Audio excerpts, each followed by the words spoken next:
તમે સાંભળી રહ્યા છો કનુ ભગદેવ લિખિત ચેલેન્જ માતૃભારતી પર.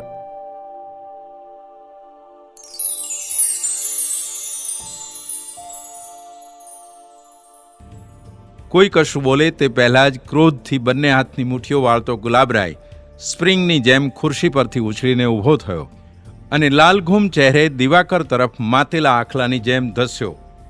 થોભો ગુલાબરાય! દિવાકરે જોરથી ત્રાડ પાડી અને પછી ઉમેર્યું, તમને કંઈ ગેરસમજ થઈ છે. હું તમારી નહીં પણ બલરામપુરની મારી ઓફિસમાં નોકરી કરતા ચપરાસી ગુલાબરાયની વાત કરું છું. ગુલાબરાય કંઈ તમારા એકલાનું નામ નથી. તમને ખાતરી ન થતી હોય તો બલરામપુર મારી ઓફિસે ફોન કરીને પૂછી જુઓ કે ત્યાં ગુલાબરાય નામનો ચપરાસી નોકરી કરે છે કે નહીં. અરે એ તો સાલો એક નંબરનો લબાડ છે, લબાડ. સાહેબે સિગારેટનું પેકેટ લેવા માટે 20ની નોટ આપી હોય ને તો બાકીના પૈસા પાછા આપવાનું નામ જ ન લે. બાકીના પૈસા પોતે જ જમી જાય અને પછી જો કોઈ તેને કટકી કરતા જોઈ જાય તો પોતાને જોઈ જનારને પણ એ પોતે કરેલી કટકીમાંથી અડધા પૈસા જમાડી દે.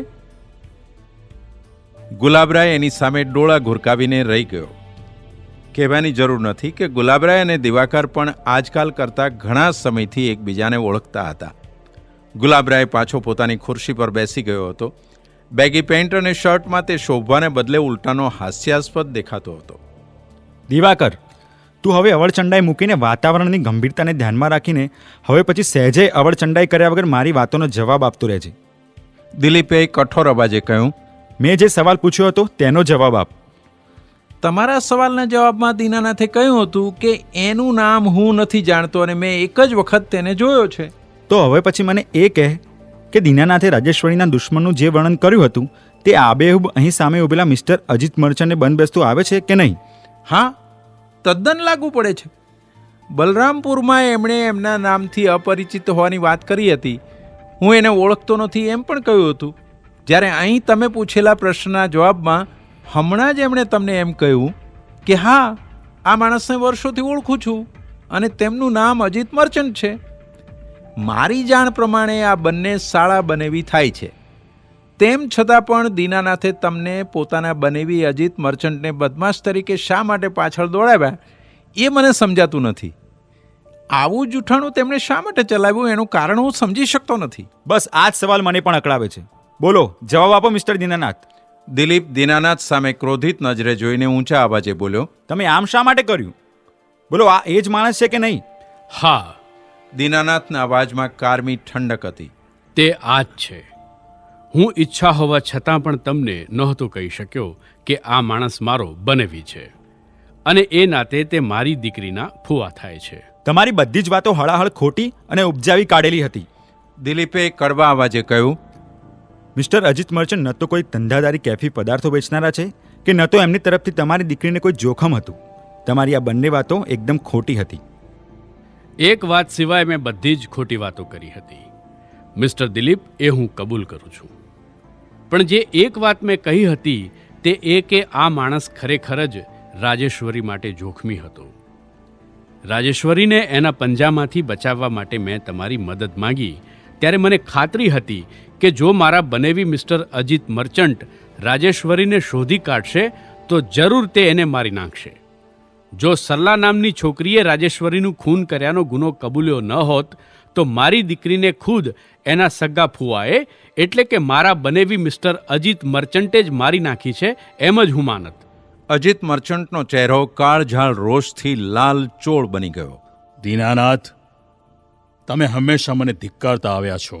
એ કડવા અવાજે બોલ્યો, રાજેશ્વરી અમને મળે એ તમને બિલકુલ ગમતું નહોતું એટલે તમે એને અમને મળવા આવતી અટકાવતા હતા. અમારે ત્યાં આવવાની તમે એને સદંતર મનાઈ કરી હતી. આનું કારણ એટલું છે કે મારા કરતાં પોતાની ફોઈને વધારે ચાહતી હતી અને તે તમને પસંદ નહોતું. હા, હું તમને ધિક્કારું છું મર્ચન્ટ. દીનાનાથે એની કરડી નજરે તાકી રહેતા કહ્યું, જે દિવસથી તમે મારી બહેન મંજુલાને સોનેરી સંસારના સુહામણા સપનાઓ બતાવીને મીઠી મીઠી વાતોની જાળમાં ફોસલાવી ભરમાવીને મારી ઈચ્છા વિરુદ્ધ તેની સાથે લગ્ન કર્યા એ દિવસથી જ મને તમારા પ્રત્યે તિરસ્કાર છે. તમે હદ વગરના મતલબી, લાલચુ, એકલપેટા અને બદમાશ માણસ છો. તમારે કારણે જ મારી બહેનને મેન્ટલ ડિપ્રેશન, હાર્ટ ટ્રબલ અને કેન્સર જેવા જીવલેણ રોગો વળગ્યા. છેવટે એ બિચારી મરી ગઈ. તમારી નાલાયકીનો આનાથી મોટો પુરાવો બીજો કયો હોઈ શકે? મારી બહેન એટલે કે તમારી પત્ની મોતના આરે આવીને ઊભી હતી અને ક્યારે એનો પ્રાણ ખોળ્યું ત્યજીને ઉડી જાય એ નક્કી નહોતું.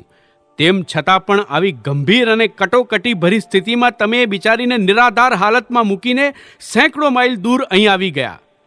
આ તમારું સ્વાર્થીપણું નથી તો બીજું શું છે?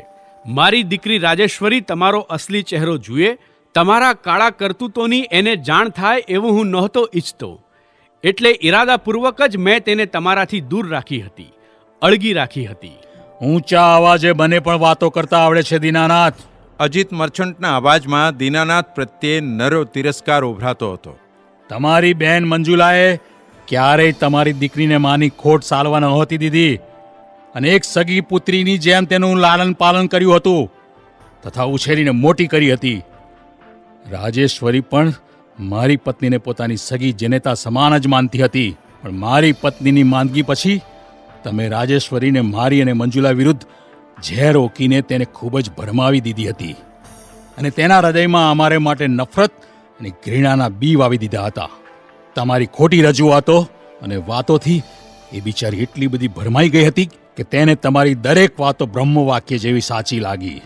પરિણામ એ આવ્યું કે મન તૂટી જવાને કારણે તે મારી પત્નીને એટલે કે પોતાની ખુઈને તબિયતના સમાચાર પૂછવા માટે પણ ડોકાઈ નહીં. એટલું જ નહીં, તમે રાજેશ્વરી પર દબાણ કરીને તેને પોતાની વીમા પોલિસીમાં તે મંજુલાને બદલે તેના સ્થાને તમને બીજા હકદારમાંથી બદલીને પહેલા હકદાર બનાવી દે એટલી હદ સુધી ભરમાવી દીધી હતી. અજીત મર્ચન્ટના ધગારાથી વાતાવરણમાં એકદમ ખામોશી છવાઈ ગઈ.